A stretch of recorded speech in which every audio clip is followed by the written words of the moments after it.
إن الحمد لله نحمده ونستعينه ونستغفره ونعوذ بالله من شرور أنفسنا وسيئات أعمالنا.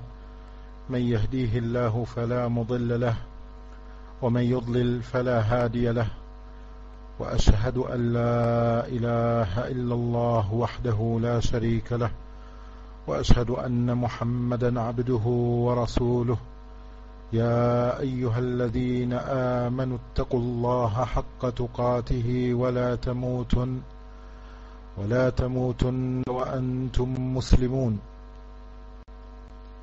يا أيها الناس اتقوا ربكم الذي خلقكم من نفس واحدة وخلق منها زوجها وبث منهما رجالا كثيرا ونساء، واتقوا الله الذي تساءلون به والأرحام، إن الله كان عليكم رقيبا.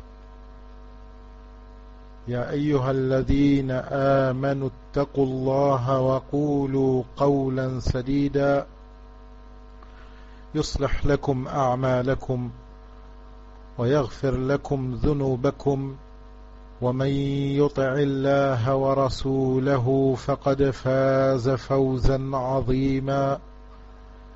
أما بعد، فإن أصدق الحديث كلام الله جل جلاله، وخير الهدى هدى محمد صلى الله عليه وسلم، وشر الأمور محدثاتها، وكل محدثة بدعة، وكل بدعة ضلالة، وكل ضلالة في النار.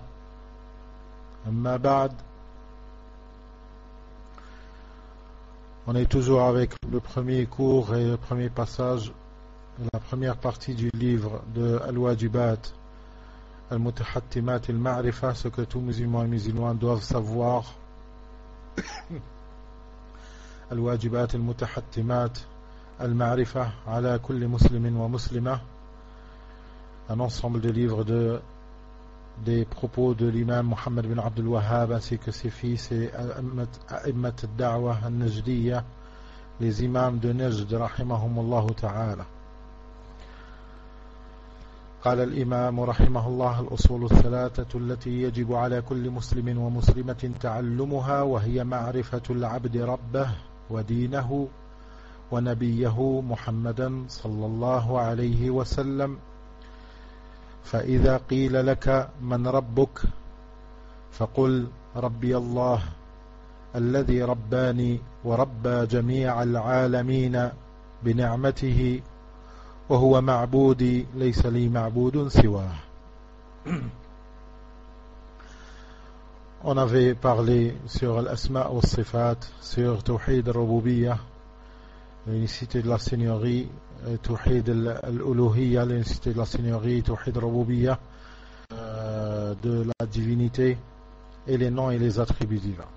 Les trois formes qui forment At-Tawhid en général. Le sujet de l'iman billah, la croyance en Allah subhanahu wa ta'ala, que c'est notre créateur, que c'est notre Seigneur, normalement c'est inclus dans la mentalité, dans le cœur de chaque créature. De chaque créature. C'est ce qu'on appelle, c'est ce que citent les ulama, ils appellent cela al-fitra. Al-fitra. Du fait qu'Allah Azza wa Jalla, lorsqu'il a créé Adam alayhi salam, il lui a essuyé son dos et il a fait sortir de son dos comme des gouttes, ce qui formait, chaque goutte formait un des enfants d'Adam. Et Allah, il leur a posé la question à ces créatures-là, à ces sources de créatures, ces dhurra, c'est les atomes, de chaque atome est sorti une personne de nous. Hein? Allah Azza wa Jalla, il a essuyé Adam alayhi salam, comme rapporte le Nabi sallallahu alayhi wa sallam, et il a fait sortir de son dos chaque goutte qui représentait chaque enfant de Adam. فأشهدهم على أنفسهم ألست بربكم قالوا بلى شهدنا أن تقولوا يوم القيامة إنا كنا عن هذا غافلين.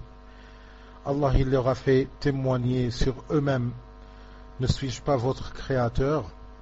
Ils ont attesté que certes tu es notre créateur, que certes tu es notre Seigneur. Et c'est cela qui constitue ce témoignage est dans le cœur de chaque créature. Et après, ce qui s'est passé après leur naissance, après qu'ils grandissent, c'est l'œuvre de Shaitan, comme a dit le Nabi sallallahu alayhi wa sallam, Inna Allah khalaqa al-khalqa hunafa. Allah il a créé les gens sur la droiture, sur l'iman. Puis, c'est les shayatines qui vont les dérouter, qui vont les égarer de cette fitra, avec des choses solides, s'ils ont un peu de poids, si leur iman il est un peu solide, ou bien avec des choses absurdes, s'ils n'ont jamais, ils se sont jamais posé la question sur l'iman. Le shaitan il n'a pas besoin de grandes choses pour les dérouter, soit par en soi-même, confiance au diplôme des études qu'on a fait. On va se dire, moi qui a fait tellement d'études et tout, je vais me rabaisser, je vais attester ce qu'atteste cette personne-là, ce boulanger, ce va-nu-pied, ce rien du tout. On sera pareil. Alors l'orgueil, c'était l'argument de Shaitan pour ces personnes-là. Wal'iyadu billah. Et c'est la majorité des gens qui sont déroutés par des choses qui ne valent pas grande chose, que ce n'est pas des ambiguïtés si solides pour se dérouter de cette vérité qui est si claire, qui est l'unicité d'Allah subhanahu wa ta'ala, et qui est notre créateur, et que c'est lui qui mérite d'être adoré en dehors de toute chose qui prétend qu'elle mérite d'être adorée en dehors d'Allah subhanahu wa ta'ala. فالله عز وجل خلق الناس حنفاء فاجتالتهم الشياطين, c'est-à-dire الشياطين, ils les ont déroutés. Au début ils étaient sur la droiture, au fond d'eux-mêmes, dans leur cœur. C'est pour cela la personne elle a besoin d'écouter ad-da'wa ilallah et de l'écouter de la meilleure manière, d'écouter ad-da'wa ilallah pour argumenter, remettre sur les rails, et de la meilleure manière pour contrer les idées de Shaitan qui viennent au moment où la personne elle devra se convertir.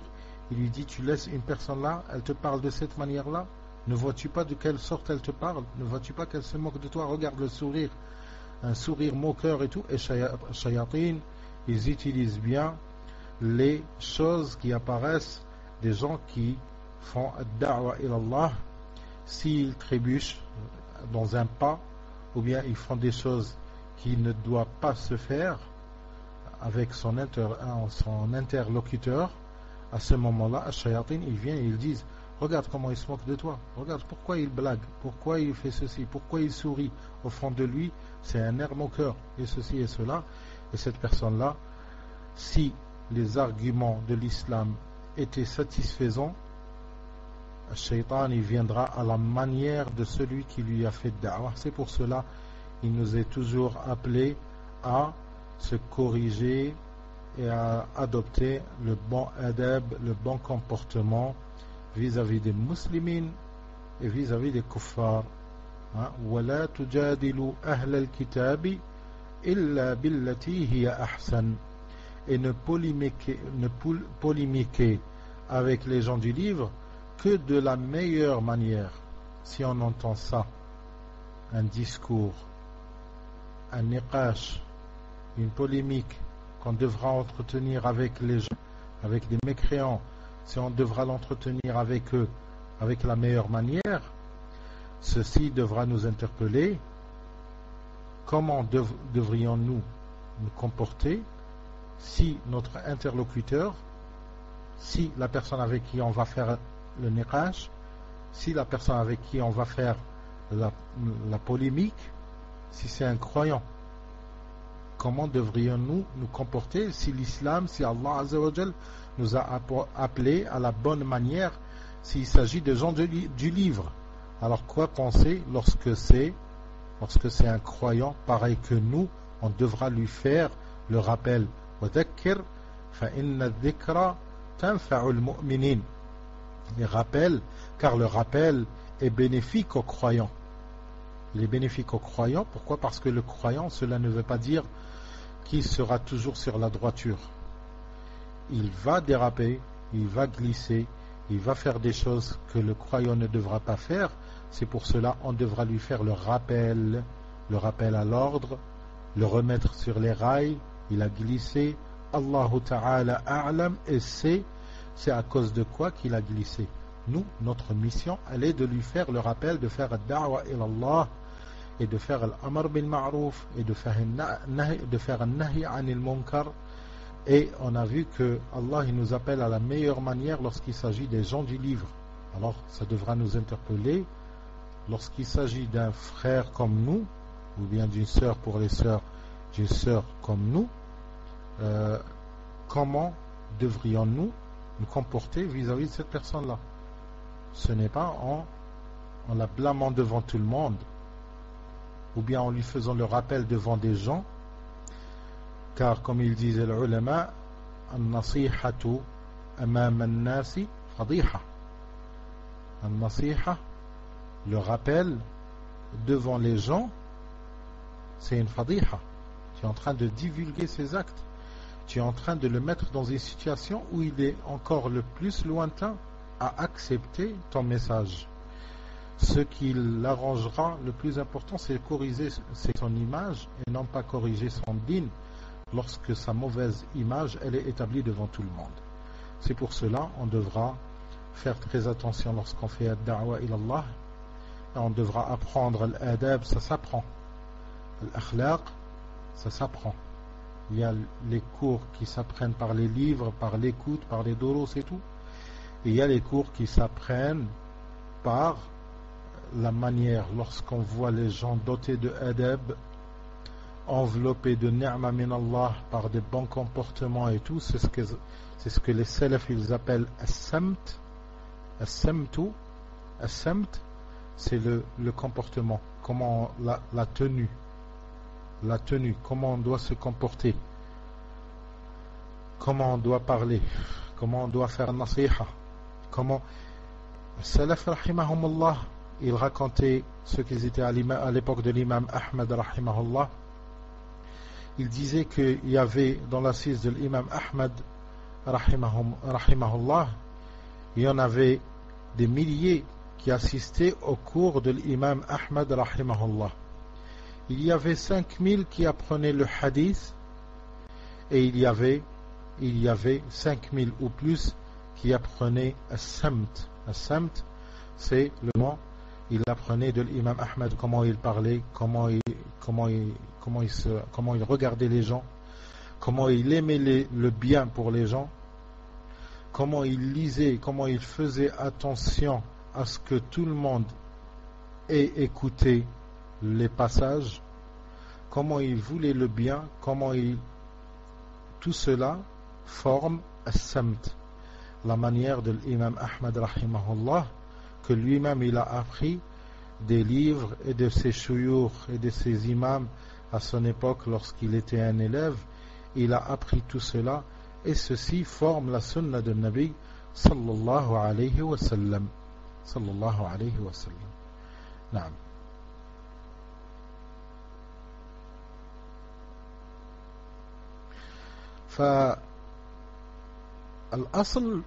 L'origine dans les gens, c'est que Allah Azza wa Jal, il les a créés sur Al-Fitra. Al-Fitra, l'origine de la croyance, chacun il l'a. Comme on avait donné un exemple, que même les mécréants, ils n'aiment pas faire montrer certains muharramat, certains interdits. Ils n'aiment pas se faire pris en flagrant délit en train de commettre des péchés. Pourtant c'est des mushrikines, pourtant c'est des kuffars, pourtant ils se prétendent ne pas croire en rien du tout, c'est des athées. Mais le sujet haram, il est au fond de chaque être humain.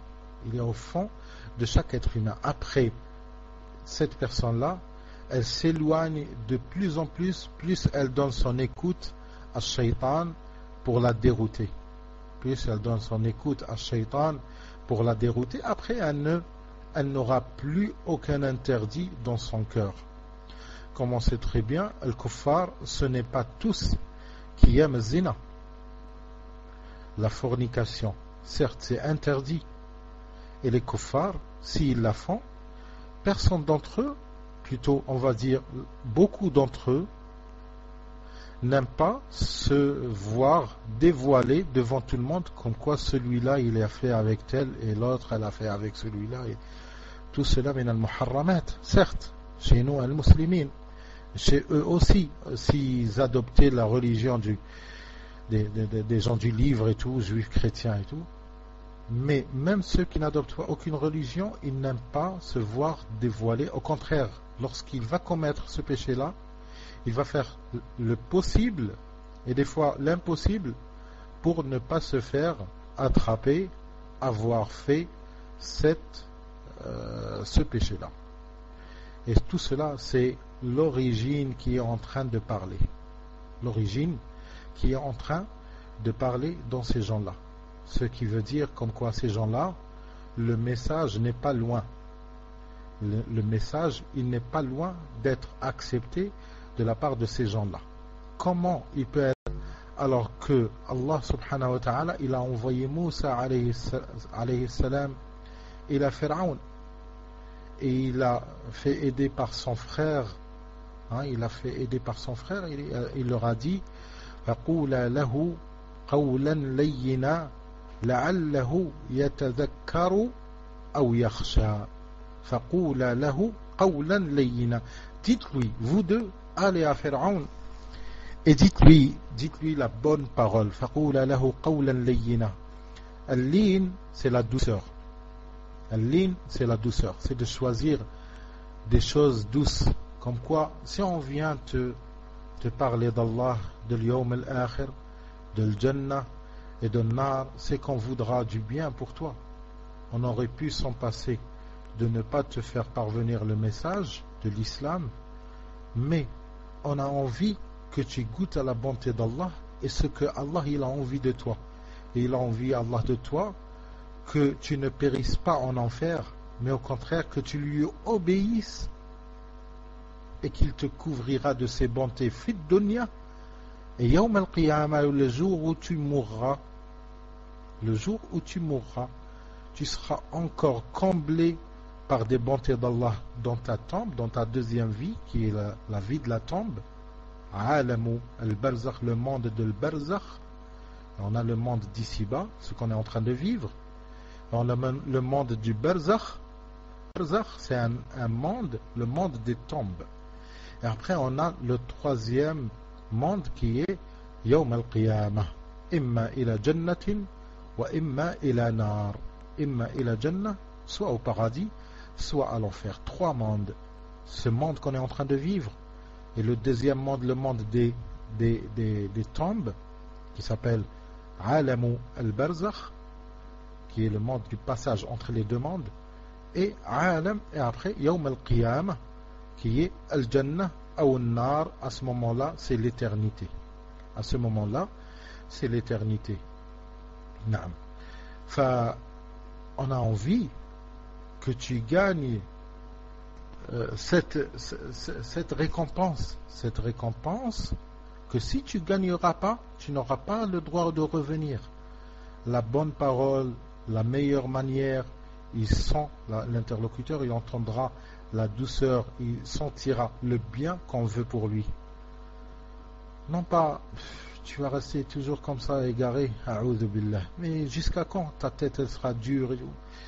Il y a des gens qui font da'wa de cette manière-là, eh bien j'en passe. Les manières, je ne les ai pas toutes, mais wal'iyadu billah, ce n'est pas la bonne manière, c'est la mauvaise manière, et peut-être même c'est à cause de cette personne-là que la personne elle ne se convertira pas, elle n'écoutera pas le message de l'islam. Peut-être c'est à cause de ce qui fera le message à la mauvaise manière. Wal'iyadu billah. Et après, cette personne-là qui fera da'wah de la mauvaise manière, elle sera considérée parmi les gens qui sont des barricades sur la voie de l'islam. نعم.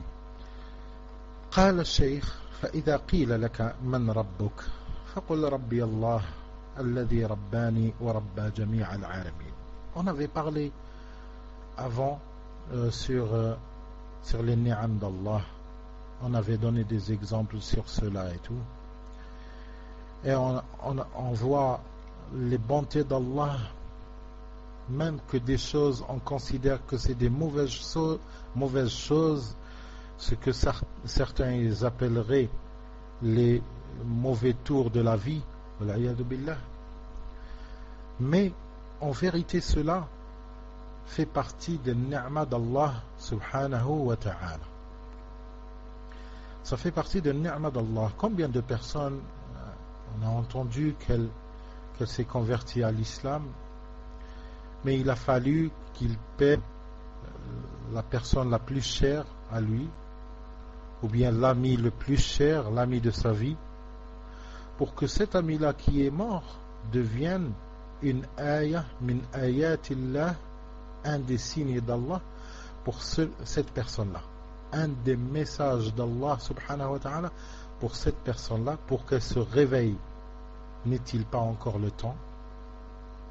N'est-il pas encore le moment? Le moment n'est pas encore venu pour que tu te réveilles. Alors à ce moment-là, avec la bonté d'Allah subhanahu wa ta'ala, les choses les pires dans la vie, ils peuvent devenir pour nous les meilleures choses de la vie. Combien on a vu de personnes qui se convertissent à l'islam, mais il avait fait les pas pour son suicide. Mais il n'avait pas réussi son suicide. Pour X ou Y raison, mais ça, Allah il a fait que ça se passe et que ça se déroule pour que cette personne-là ne voit que la vérité devant elle, qui est la vraie vie, la vie d'un croyant, la vie d'une personne qui donne un sens à sa vie et qui regarde les bontés d'Allah sur lui, et comme quoi Allah il lui est venu au pire des moments où il croyait qu'il allait finir sa vie. À ce moment-là, au fond de lui-même, il entendra un appel qui est l'appel de l'iman, qui surgira du cœur de cette personne-là. Alors elle se demande, pourquoi ne pas voir cette porte-là? Et beaucoup de personnes, ils ont demandé à Allah qu'il leur éclaircisse, à la divinité qu'elle leur éclaircit la vérité et le droit chemin et le bon chemin, et ils se sont vus guidés bifadlillahi wa karameh. Alors, idha qila laka, si on te pose la question, man rabbuk, faqul, ici, Cheikh l'imam, rahimahullah, Muhammad bin Abdul Wahhab, il nous donne la réponse, faqul, alors dis à ce moment-là, si on te pose c'est qui ton Seigneur, dis, mon Seigneur c'est Allah, celui qui m'a éduqué, et il a éduqué toute l'humanité avec ses bontés. Avec ses bontés. À nous, comme j'ai dit, la bonté, c'est quoi?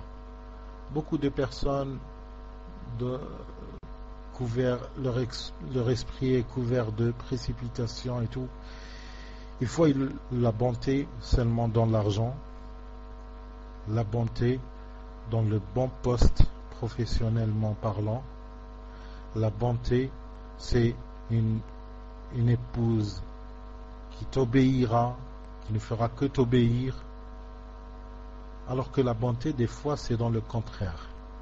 La bonté, c'est dans le contraire. Combien de personnes, il était loin de l'adoration d'Allah subhanahu wa ta'ala, et il n'a jamais connu le chemin de l'ubudiyyah, le chemin de se de s'incliner auprès d'Allah subhanahu wa ta'ala et de sentir le goût de la foi et le goût de l'iman que lorsqu'il lui restait seulement le fait d'implorer Allah subhanahu wa ta'ala. Seulement. Certains disent seulement. Mais c'est tout. Le fait de s'incliner auprès d'Allah subhanahu wa ta'ala, de déverser des larmes, de pleurer à Allah subhanahu wa ta'ala, d'adorer Allah pendant que tout le monde dort, vu la difficulté peut-être matérielle, peut-être psychologique que la personne elle vit, mais sache en tant que croyant et qu'on le fasse savoir à ceux qui ne le sont pas encore que la première, la dernière des portes, c'est de revenir à Allah subhanahu wa ta'ala et d'être sincère, non pas de tester, non pas de tester, non pas de tester, mais plutôt avec une foi qu'il n'y a que Allah qui viendra à ton secours et qui t'aidera dans tes démarches. Combien de personnes elle a vu que les portes, toutes les portes qui peuvent exister sont fermées et qu'il n'a plus aucune autre chance. Mais combien ça fait d'années que cette situation elle est devenue un mauvais souvenir et que cette personne-là elle a vécu, elle s'est mariée, elle a eu des enfants, elle a avancé dans l'âge, elle a mal au dos maintenant, elle a vieilli. Mais tout cela, l'insan, il l'oublie. Alors le mu'min ne doit pas se faire toucher par cette faille qui est l'oubli. Même l'oubli, ulama l'islam, comme Ibn Qayyim rahimahullah, il dit que l'oubli, il fait partie des ni'am d'Allah subhanahu wa ta'ala. Nous, quand on dit, subhanallah, j'oublie trop ces derniers temps, c'est vrai, pour des choses et tout, il faut revenir s'il y a des remèdes à faire et tout, s'il y a des solutions à apporter et tout, s'il y a des passages dans la vie et tout, qui causent cet oubli, il faut revérifier cela et revenir avant tout et après tout à Allah subhanahu wa ta'ala. Mais Ibn al-Qayyim rahimahullah, lorsqu'il cite l'oubli, il le cite parmi les ni'mas d'Allah subhanahu wa ta'ala. Comment cela? Il dit, si Allah n'avait pas créé l'oubli, comment vivra une personne qui a vécu avec la personne la plus chère 20 ans, voire 30 ans, et il s'aimait tellement, après une, elle quitte l'autre. Comment elle vivra après? Si Allah ne l'a pas recouvert de la ni'ma de l'oubli. Comment nous, si on est dans un moment, parce que l'iman, il diffère d'un moment à un autre, mais si on se rappelle et si on se rend compte de la ni'ma d'Allah subhanahu wa ta'ala lorsqu'il nous a envoyé Muhammad sallallahu alayhi wa sallam, cette ni'ma qu'Allah nous l'a envoyé pour nous apprendre l'islam, pour nous apprendre l'iman, comment on aurait pu vivre si on n'aurait pas oublié la mort de Nabi sallallahu alayhi wa sallam. Comment on aurait pu? Et c'est à nous de voir si on trouve un peu de chagrin dans notre cœur en écoutant cela, ou on se rappelle comment Sahaba radiyallahu anhum ils auraient pu vivre alors qu'ils ont perdu un Nabi sallallahu alayhi wa sallam. Alors qu'ils ont vécu chaque matin, ils se réveillaient le matin, ils couraient voir un Nabi sallallahu alayhi wa sallam. Le soir, ils restaient avec le Nabi sallallahu alayhi wa sallam jusqu'à avoir l'embarras où le Nabi sallallahu alayhi wa sallam veut rentrer chez lui. Alors à ce moment-là seulement, ils le quittent et ils rentrent chez eux. As-Sahabiyya, la femme, elle a un petit problème avec son mari, elle va dire demain matin à la première heure ou bien sur le champ, elle se lève et elle va voir un Nabi sallallahu alayhi wa sallam.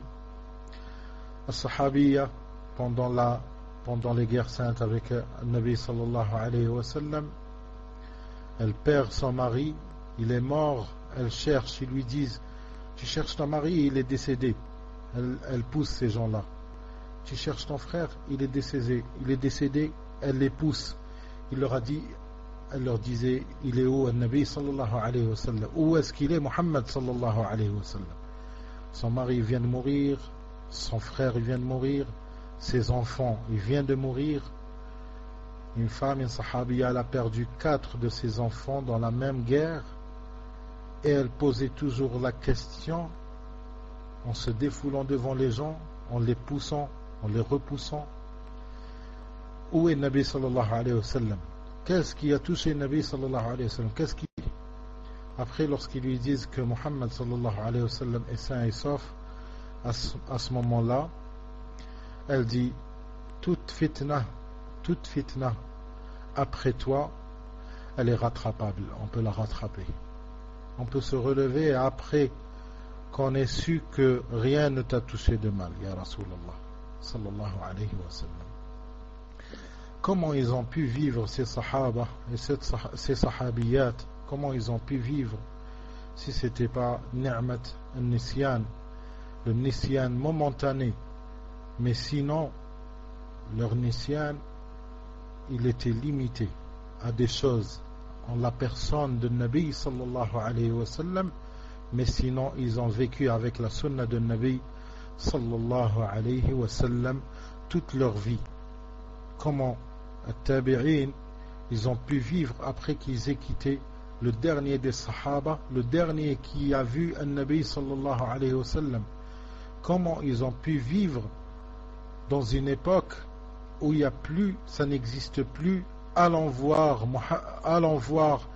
Abdullah ibn Mas'ud, ou bien allons voir Abu Tufayl, ou bien allons voir Anas, ou bien allons voir Abdullah ibn Abbas, ou bien allons voir Aisha radiyallahu anha, ou bien allons voir. Ils ont vécu du jour au lendemain un monde qui a perdu le dernier des Sahaba radiyallahu ta'ala anhum, Abu Tufayl radiyallahu anhu, le dernier des Sahaba décédé à son époque. Alors toute chose qu'Allah il a créée, on peut la voir que c'est une ni'ma, qu'Allah il n'a pas créé cela sans rien du tout. Avec toutes ces choses là qu'Allah il a créées, tout cela te fait vivre une éducation, te fait éduquer si tu le suis comme Allah il le veut. Si tu suis le commandement d'Allah subhanahu wa ta'ala, tu te verras quelqu'un qui fut éduqué par Allah subhanahu wa ta'ala, éduqué par al-fitan, par la joie qui te touche. Les joies qui te touchent ne te sont pas comme quoi tu ne vas plus vivre une misère après cela. Et la misère qui te touche ne te sent pas que tu seras la pire des personnes et vivre un bonheur après cela, tant que c'est un sujet mondain. Si la personne elle vit avec un objectif qui est al-jannatu awin-nar, cet objectif qui donne un sens à ta vie, même ta vie avec ton épouse, tu ne peux faire ce que tu veux. Tu ne peux te comporter de la manière que tu veux, parce qu'il te sera demandé des comptes sur cette personne-là qui a accepté à te suivre, des comptes sur cette personne-là qui fut un des derniers testaments de Nabi sallallahu alayhi wa sallam. Au moment de Hajjat al-Wada', le dernier pèlerinage de Nabi sallallahu alayhi wa sallam, Istawsu bin nisa'i khayra. Istawsu bin nisa'i khayra. C'est un conseil qui vous a été laissé, c'est de prendre ces épouses-là et de se comporter avec de la meilleure manière. Si on se remet un petit peu à la raison, on réfléchit un petit peu, ces femmes qu'on épouse et tout, nous on va au masjid et tout, nous on se rencontre entre frères, on assiste et tout, mais c'est nous qui sommes responsables sur leur dîne. Après, si on fait rien du tout, après le frère il trouve que son épouse elle a tout lâché, elle aime regarder la télé, elle aime s'habiller comme ça, des choses qu'elle ne disait pas auparavant, qu'elle ne disait pas avant. Avant, lorsque tu as pris la destination d'aller la demander comme épouse, elle était attirante. Pourquoi? Parce que c'est son dîn qui t'a attiré. Et après, lorsque tu l'as pris, tu vois que son dîn se dégrade. C'est à nous de se poser la question des fois. Parce que on n'a pas fait le devoir de faire le rappel. Parce que des fois on fait le rappel, mais on le fait comme si c'était un cours. On le fait comme si c'était un cours. Ramène ton cahier, ton livre et viens, c'est l'heure du cours. Non, ce n'est pas comme ça. Sahabiyat radiyallahu anhun, lorsque ils ont appris l'islam, Sahaba radiyallahu anhum, non pas les femmes seulement, mais même les hommes. An-Nabi sallallahu alayhi wa sallam, il leur a pas appris les cours de cette manière académique si froide que c'est rare où c'est un talib ilm. Tu rentres au cours, 8h vous êtes en classe, 11h30 vous allez sortir, le temps de manger, tu reviens à 14h ou bien à 13h, tu ressors à 17h ou bien à 16h30 ou bien la lassitude. As-Sahaba radiyallahu anhum, ils apprenaient leur dîn dans leur vie quotidienne. Dans leur vie quotidienne. As-Salaf rahimahumullah, ils apprenaient de l'imam Ahmad, ils apprenaient de lui, non pas dans les cours. Les cours, ça c'est l'apprentissage par cœur, ils écrivaient, ils rédigeaient, et après rentrer chez eux, ils allaient apprendre par cœur. Mais c'est pas ça la science. Ce n'est pas ça l'ilm. Ce n'est pas ça l'ilm. Comme il disait Cheikh Al-Albani rahimahullah, l'ilm ce n'est pas de cette manière-là qu'on s'imagine, c'est d'apprendre par cœur, ou bien de faire un hadith authentique ou pas, ou bien... Non. C'est ce ikhlas-là, c'est ça qui fait parvenir la personne. C'est le ikhlas de la personne. Si elle a envie d'apprendre du bien, Allah il lui facilite de rencontrer les shuyukh, de s'asseoir avec eux, de faire des visites, de manger à eux et d'apprendre les manières et d'apprendre le adab. Après maintenant toi tu vas avec un shir, tu as un adab.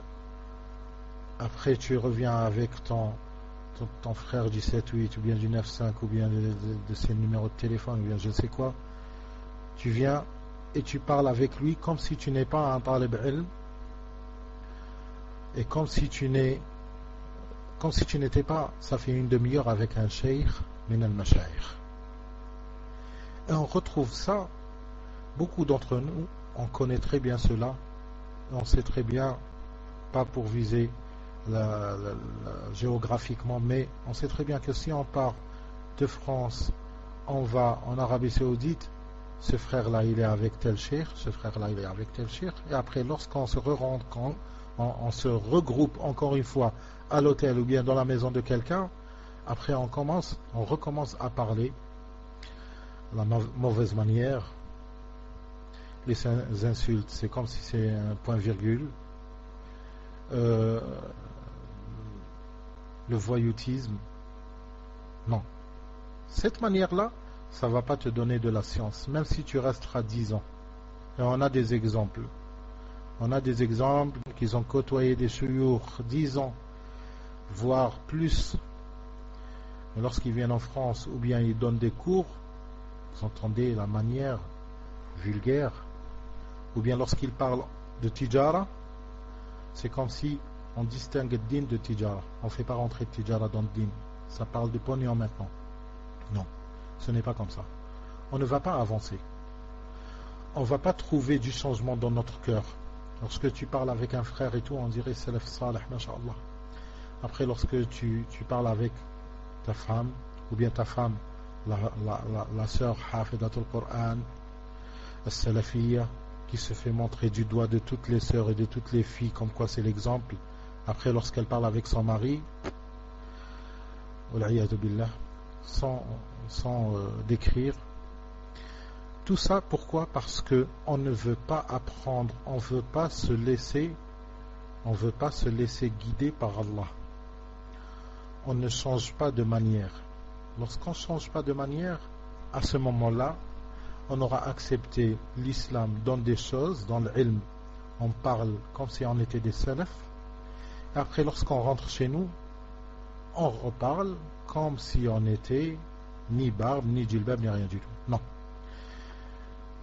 Alors la parole de l'imam Muhammad ibn Abdul Wahhab, lorsqu'il dit, si on te pose la question, c'est qui t'en dit, mon Seigneur c'est Allah, celui qui m'a éduqué, hein, et il a éduqué toute l'humanité, toutes les créatures, il les a éduquées par ses bontés. Ça c'est lorsqu'on reconnaît les bontés. Ça va donner des résultats, et des résultats stupéfiants. À nous de voir seulement Omar ibn al-Khattab radiyallahu anhu et as-Sahaba radiyallahu anhum. Dans le Jahiliya, ils étaient pires que nous parce que nous, on connaissait Allah, on voyait nos pères, nos mères, ils font salat, on respecte le Coran, même on jure avec, même avec les kuffars, même les kuffars maintenant ils jurent avec le Coran, sur le Coran et tout, alors que c'est même pas un musulman. Mais ça c'est un héritage, mais ça ne fait pas de toi un croyant. Le croyant c'est celui qui se laisse guider par les bontés d'Allah et qui accepte le message d'Allah subhanahu wa ta'ala. Alors à ce moment-là, lorsqu'on acceptera le message d'Allah subhanahu wa ta'ala, on verra des résultats stupéfiants. Les Sahaba radiyallahu anhum, certains sont cités comme en disant des paroles, le Coran il est venu confirmer les paroles de ces Sahaba. Parmi eux, Omar ibn al-Khattab radiyallahu anhu. Ulama au tafsir, ils disent que Omar ibn al-Khattab, il a dit 7 emplacements, il a dit 7 paroles. 7 paroles. Il a dit 7 paroles, et les 7 paroles, ils ont été confirmées après que Omar il les a dit. Chaque parole, il y a eu un verset qui a été révélé, qui confirme la parole de Omar ibn al-Khattab radiyallahu anhu. Parmi les paroles, c'est al-hijab. Parmi les paroles, c'est le hijab. Une fois avant qu'il y ait le hijab, avant que le hijab n'ait été instauré et révélé sur Muhammad sallallahu alayhi wa sallam, une fois Omar radiyallahu anhu il est rentré voir le Nabi sallallahu alayhi wa sallam, il y avait des sahaba qui étaient invités chez lui et il y avait les épouses de Nabi sallallahu alayhi wa sallam qui posaient à manger et qui se déplaçaient dans la maison et tout. C'est tout ce qu'il y a de plus normal. Tout ce qu'il y a de plus normal parce que le hijab il n'a pas été révélé encore. Omar ibn al-Khattab radiyallahu anhu, lorsqu'il a vu cela, et il a vu les épouses de Nabi sallallahu alayhi wa sallam mélangées avec les sahaba radiyallahu anhum. Lorsqu'on dit mélanger, non pas un mélange qui porte atteinte, loin de là. Tu peux te mélanger avec peut-être plus au bled et tout qu'en France. Tu peux te mélanger dans la maison là où il y a tes tantes et tout, même qui sont peut-être de ton âge, mais ça ne peut porter aucune atteinte, la sorte du mélange. Mais à la fac, en France surtout, ou bien en Alger, tu les vois mélanger d'une manière, ça porte atteinte à la foi de la personne et des mœurs, vu la tenue vestimentaire des deux, et vu le comportement et les limites qu'il n'y a pas. Les limites qui ne sont pas respectées. S'ils sont sus déjà en France. Alors à ce moment-là, Omar radiyallahu anhu, lorsqu'il a vu ce mélange limité, pour faire comprendre, ce mélange limité, Omar, ça ne lui a pas plu. Il a dit à Nabi sallallahu alayhi wa sallam, il lui a dit, Ya Rasulallah, pour moi, tu couvres tes femmes, ou bien tu ne les laisses pas se mélanger. Ou bien si tu mettais un hijab sur tes femmes, ça ne se mélange pas dans la même sahaba radiyallahu anhum. Et Omar radiyallahu anhu, c'est une personnalité qu'il faut lire et qu'il faut connaître pour voir le vrai croyant. Quelqu'un que ça ne joue pas dans le din, ça ne joue pas, ça ne rigole pas avec le shayatin. Même que le Nabi sallallahu alayhi wa sallam, lorsqu'il marchait, le Nabi sallallahu alayhi wa sallam, Allah il l'a doté de la possibilité de voir al-malaïka et de voir al-shayatin, ce que nous on ne peut pas voir. Alors des fois Nabi sallallahu alayhi wa sallam il marchait dans des routes où il voyait des shayatins assommés. Il voyait des shayatins assommés dans les rues. Alors il disait Nabi sallallahu alayhi wa sallam à Omar, il lui disait: Ya Omar, chaque fois que tu prends un chemin, les shayatins ils prennent un autre chemin que le tien. Ils ont peur de cette lueur, de cette foi qui est si pure. Pourquoi cela? Parce que Allah il a dit une chose, c'est une chose. Khalas. On va pas dire oui, mais est-ce qu'il n'y a pas un khilaf? Est-ce qu'il y a personne qui a dit le contraire, ou bien est-ce qu'il y a personne qui a dit il n'y a pas un cheikh et tout? Alors si tu lui dis que oui, il y a un cheikh et tout, mais voilà, si je te dirais son nom, ça va pas te plaire. Pourquoi ça va pas lui plaire? Pourquoi? Parce que pour lui c'est pas un salafi. Il te dit Malish, vas-y, cite-moi seulement le cheikh. Il dit cheikh tel, et comme quoi c'était un hizbi ou bien. Il dit oui, c'est un hizbi, mais attends, c'est un professeur à l'université de tel et tout. Et après il commence à le gonfler. Pourquoi? Pour que ça blanchit sa position vis-à-vis de cette proie qu'il a trouvée, et ce n'est pas un dalil, c'est une proie. Pourquoi? Parce qu'il a voulu se légitimer une chose dans laquelle lui-même il voyait que c'était interdit à une époque, mais lorsqu'il n'avait pas d'intérêt, il disait l'interdiction. Mais lorsque c'est un intérêt, est-ce qu'il n'y a personne des chouyours qui a dit que ton père, si c'est un kafir, et il a laissé un héritage, est-ce qu'on a le droit de le prendre? Il n'y a personne qui a dit, c'est unanimité comme ça. Alors des questions comme ça qui se posent, ça c'est un symptôme comme quoi c'est très très très mauvaise santé de l'iman de la personne, parce qu'on commence à ne pas rester comme on était. Comme Allah il nous a facilité l'iman, ce n'est pas pour rien. Tu as facilité l'iman parmi 6 milliards sur terre.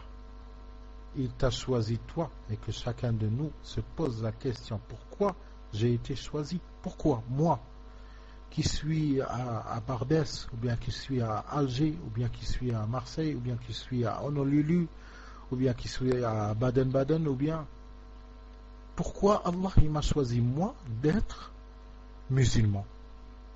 Pour que je fasse salat et c'est tout? C'est bon comme objectif. Mais est-ce que c'est suffisant? Ne voudrais-tu pas ce bien qu'il atteigne beaucoup d'autres personnes par ta voix? Alors à ce moment-là, le sens de la vie d'une personne commence à s'accroître. Et après, si la personne elle se pose même pas la question, elle se demande pas sur ni'ma qu'Allah il a dit, et que Cheikh l'Islam Mohammed ibn Abdul Wahhab il dit ici: فقل ربي الله الذي رباني ورب جميع العالمين بنعمته. Si on ne se pose pas la question sur cette ni'ma, pourquoi nous est parvenu nous? Les Sahaba radiyallahu anhum, ils se sont posé cette question-là, et regardez l'islam, comment il nous est parvenu. Ce n'est pas de rien. Ce n'est pas de rien. Imaginons-nous, c'est nous qui sommes la Ummah de l'islam. Il n'y a que nous. Dans ce salon, par exemple, on est 27 personnes ou 20 personnes. À ce moment-là, on n'est que nous, musulmans sur terre. Quelle ambition on porte dans notre cœur pour l'islam? Qu'est-ce qu'on peut donner, et jusqu'à quel point on peut donner pour que l'islam parvienne au maximum des gens? On va dire que oui, mais c'est pas le plus important, le nombre des gens et tout. Oui, mais les Sahaba, s'ils se posaient des questions si négatives, l'islam il nous aurait pas parvenu, peut-être même pas au tabi'in. Mais regardez, lorsque leurs intentions elles étaient bonnes, et lorsqu'ils ont pris la amana de Nabi sallallahu alayhi wa sallam, lorsqu'ils ont pris cette amana et ce dépôt, et ils l'ont considéré en tant que tel, regardez la lancée de l'islam, comment elle est jusqu'à nos jours. Et avant cela, Ibrahim alayhi salam, on avait parlé de ça, Regardez comment Ibrahim alayhi salam, la sincérité de la foi, la sincérité de Tawhid qu'il portait dans son cœur, jusqu'à ce qu'il était prêt à payer de sa peau. Et il l'a fait. Et Allah, il ne l'a pas laissé. Comment l'islam, il nous est parvenu. وَأَذِّنْ فِي النَّاسِ بِالْحَجِّ يَأْتُوكَ رِجَالًا وَعَلَى كُلِّ ضَامِرٍ يَأْتِينَ مِنْ كُلِّ فَجٍّ عَمِيقٍ. Allah, il lui a ordonné dans ce verset de faire le nida, de faire le adhan, de l'hajj, d'appeler les gens au hajj. Et on avait parlé la dernière fois comme quoi il était dans une terre vide, un désert, une terre désertique. Comment l'iman, il a poussé Ibrahim alayhi salam jusqu'au point de laisser son épouse et son enfant tout seul dans une terre vide, désertique, simplement parce que Allah il lui a dit. Hajar, lorsqu'elle avait Ismaïl alayhi salam, ils étaient en pleine terre désertique, Ibrahim il les a laissés alayhi salam. Elle lui a posé la question lorsque il lui a donné son dos et il commençait à partir. Elle lui disait: Ya Ibrahim, à qui tu nous as laissés ici? Imaginez-vous, il y avait à peine des traces de construction très lointaine qui est le Kaaba. Des traces, les fondements de l'Bayt al-Haram, de l'Kaaba. Il les a laissés à peine devant ces traces-là et il est parti. Désert au nord, au sud, à l'est, à l'ouest. Rien du tout. Et lui, il est parti. Elle lui posa la question: Ya Ibrahim, à qui tu nous as laissés? Il ne se tourna pas. Il est parti. Après, elle a reposé la question: à qui tu nous as laissés, Ya Ibrahim? Il est parti. La troisième fois, elle a dit: Ya Ibrahim, c'est Allah qui t'a dit. Regardez comment elle a reconnu la fermeté dans la foi. Elle s'est sûrement posé la question: s'il est si ferme que ça ressemble à l'iman de Ibrahim alayhi salam. Elle lui a dit: Ya Ibrahim, tu nous as laissés parce que Allah il t'a ordonné de partir? Il lui a dit que oui.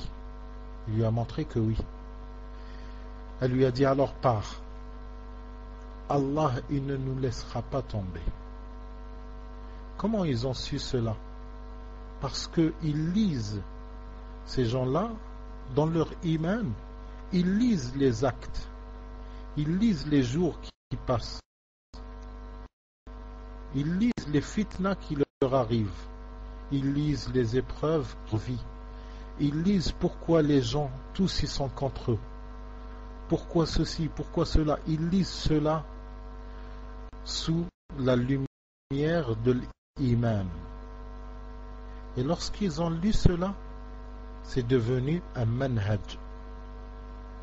C'est devenu un manhaj pour eux. Alors à ce moment-là, l'iman, il leur est facile. Il leur a été facilité à l'iman. Non pas comme le mécréant. L'iman, il lui est difficile. Parce qu'il n'est pas sincère. Parce qu'il ne veut pas écouter la raison. Parce qu'il ne veut pas lire à travers les créatures d'Allah et les bontés d'Allah qui sont sur lui. Il ne veut pas. Il se détourne de tout ça. Mais le mu'min, il doit courir vers ces choses-là pour comprendre. As-Sahaba radiyallahu anhum, c'était leur manhaj. C'était leur manhaj. Alors à ce moment-là, certains d'entre eux, ils reconnaissaient, ils disaient: on reconnaît nos péchés des fois. Lorsqu'on veut prendre un voyage, on monte sur la chamelle ou bien le chameau. Après, il a une foulure de cheville. Le voyage, il est annulé. alors on se rappelle d'un péché. On reconnaît nos péchés dans la désobéissance de nos épouses. Ils disaient ça à Sahaba radiyallahu anhum. Alors qui sommes-nous? Qui sommes-nous? Cette chose-là et ce rythme-là et cette mesure n'a pas changé. C'est l'iman. Celui qui a ordonné à Sahaba l'iman, c'est lui qui nous ordonne de nos jours l'iman, et c'est lui qui appellera d'autres gens à l'iman, qui viendront et qui vivront l'iman, et qui feront partie de la communauté sauvée, al-firqat al-najiyah, et viendront l'yawm al-qiyamah. Celui qui a obéi, il aura al-jannah.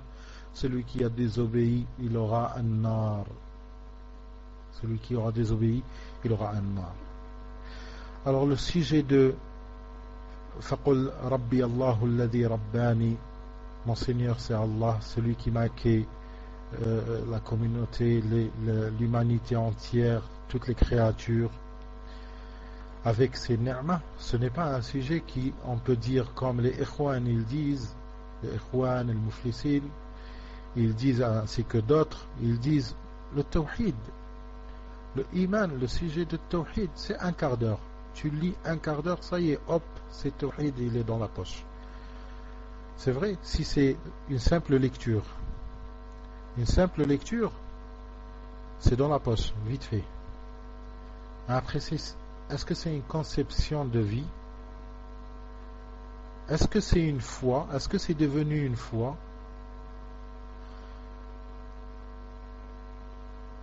فقل ربي الله الذي رباني وربى جميع العالمين بنعمته وهو معبودي قال وهو معبودي ليس لي معبود سواه. Et c'est lui mon adoré. Et c'est lui mon adoré. Celui qui a donné tout cela, comme ils disent les ulama, celui qui a donné tout cela, celui qui a donné toutes ces bontés-là, celui qui nous a préservés. Lorsqu'on s'imagine qu'il y a des gens qui sont touchés par le virus du HIV, le sida, l'AIDS, qui sont touchés par ce virus, il suffit de quoi? Il suffit de quoi pour être contaminé? Il suffit de peu de choses.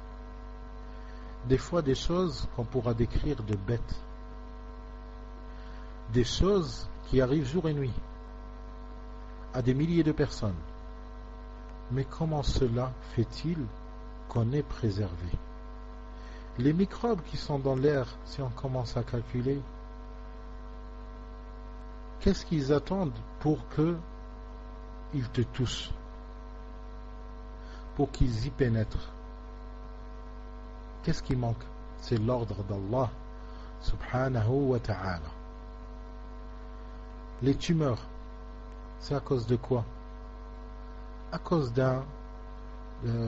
d'une mauvaise accélération de déroulement dans certaines cellules, et voilà, et c'est parti.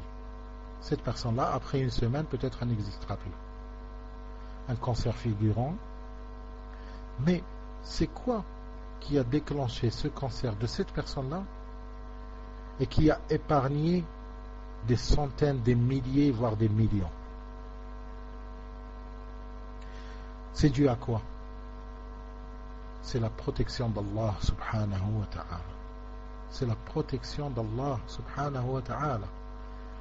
On a vu des bébés qui ont été sauvés d'un tsunami. Et des gens dotés de force physique et tout, des centaines, voire des milliers qui sont partis dans la marée. Comment cela? C'est la protection d'Allah subhanahu wa ta'ala. La protection d'Allah subhanahu wa ta'ala à cette personne-là, cela ne veut pas dire comme quoi il veut du bien seulement pour elle, mais il veut donner des preuves à cette personne-là que j'existe, qu'Allah il existe, qu'Allah il t'a protégé, qu'Allah il veut de toi quelque chose dans ton futur. Mais après, si elle fera l'aveugle et elle continuera dans son délire, lorsqu'elle mourra et elle viendra Yawm al-Qiyamah, la liste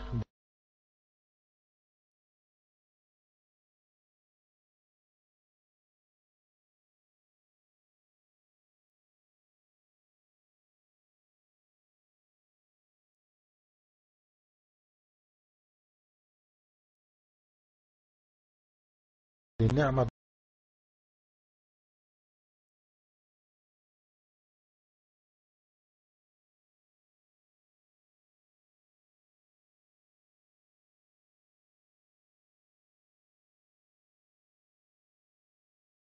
d'Allah seront cités à cette personne-là.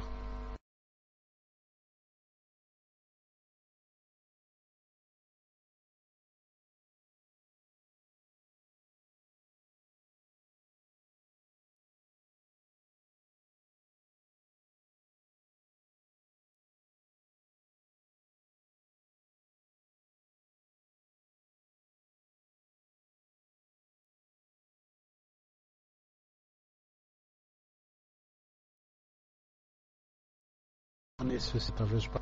Prenons dit la VP et tout ce que tu as espéré. Qui peut dire que moi j'ai toujours espéré ça, je n'ai pas eu?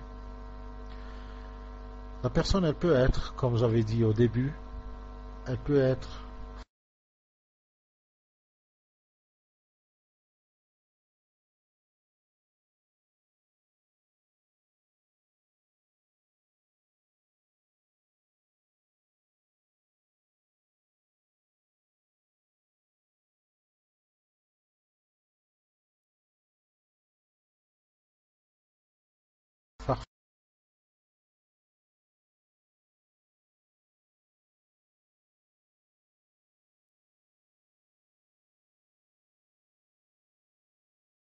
farfelu.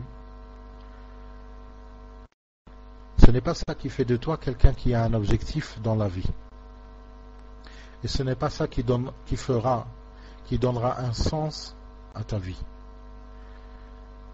Et ce n'est pas ça qui fera de toi un croyant et qui viendra Yawm al-Qiyamah. Peut-être même que la personne elle viendra Yawm al-Qiyamah et que si Allah il lui aura tout donné, de l'argent, tout ce qu'il a espéré, et après tu viendras Yawm al-Qiyamah, est-ce que tu as fait ce qu'Allah il t'avait fait porter comme fardeau avec tout l'argent que tu avais? Parce que celui qui porte l'argent, celui-là portera un fardeau de tous les nécessiteux.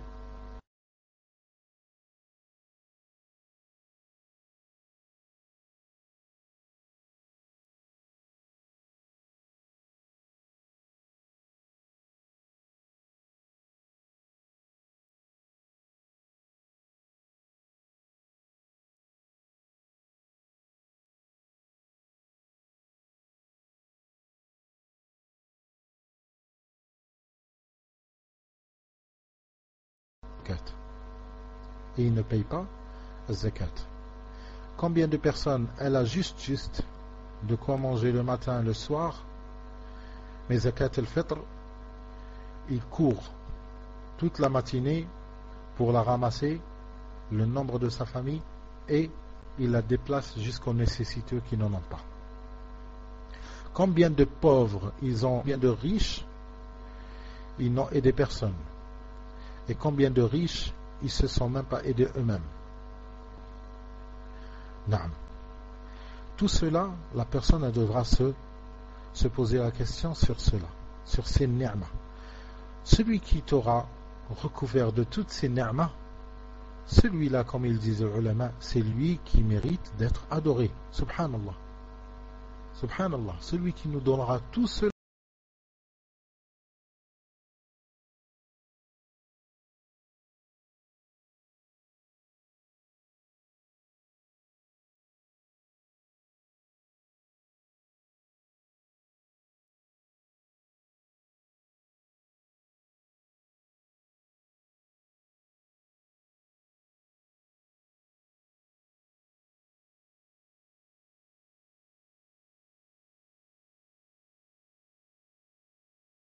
Et le saint Abdul Qadir vient le saint avec des noms, avec une liste interminable.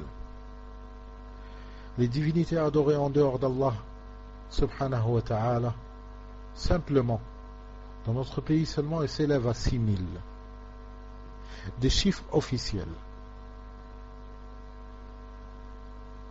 Comment on peut dire comme quoi moi j'adore Allah subhanahu wa ta'ala? C'est vrai, la salat, la zakat, le siyam, fi Ramadan. Le hajj peut-être, le hajj limite.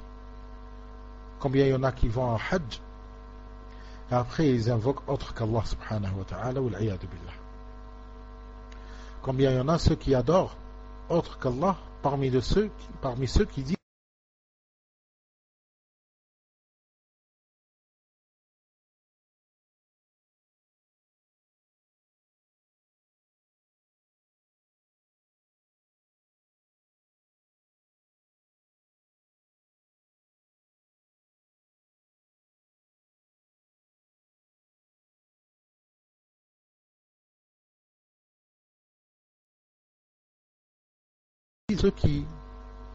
ceux divinités comme moi et demandez-leur qu'ils vous récompensent. Quelle sera la situation de ces personnes-là lorsqu'ils se verront rejeter le seul jour que la personne elle guette, où elle devra entendre, où elle espérera entendre: vas-y ma créature, vas-y, rentre au paradis, je t'ai agréé. C'est soit cette phrase-là, soit il n'entendra rien d'Allah subhanahu wa ta'ala et il verra rien du tout, il verra seulement al-malaïka qui vont le traîner jusqu'en enfer. Il verra rien du tout, il n'aura même pas la noblesse de voir ou bien d'entendre Allah subhanahu wa ta'ala. Alors celui qui nous a recouvert de toutes ces ni'mas, c'est lui le seul qui mérite d'être adoré. Alors l'ubudiyya, dans toute cette phrase-là, ça regroupe l'ubudiyya qui est tawhid al-uluhiyya, ça regroupe al-rububiyya, que celui qui nous a couvert de toutes ces ni'mas. Et les mushrikines, ils ont reconnu que ces ni'mas viennent d'Allah, et nous on les reconnaît, mais on devra compléter avec l'ubudiyya, avec l'adoration de celui qui nous a recouvert de toutes ces bontés. On devra l'adorer lui seul et unique. Laysa li ma'boudun siwahu, comme il dit Muhammad ibn Abdul Wahhab dans cette phrase, après avoir dit wa huwa ma'boudi laysa li ma'boudun siwah, je n'ai pas d'autre adoré que lui subhanahu wa ta'ala. Et Inch'Allah ta'ala, on va s'arrêter là. Et s'il y aura quelques questions, on va prendre quelques 10 minutes comme ça, Inch'Allah ta'ala. Subhanak Allahumma wa bihamdik, ashhadu an la ilaha illa ant, astaghfiruka wa atubu ilayk. صلى اللهم وسلم وبارك على نبينا محمد وعلى آله وصحبه أجمعين.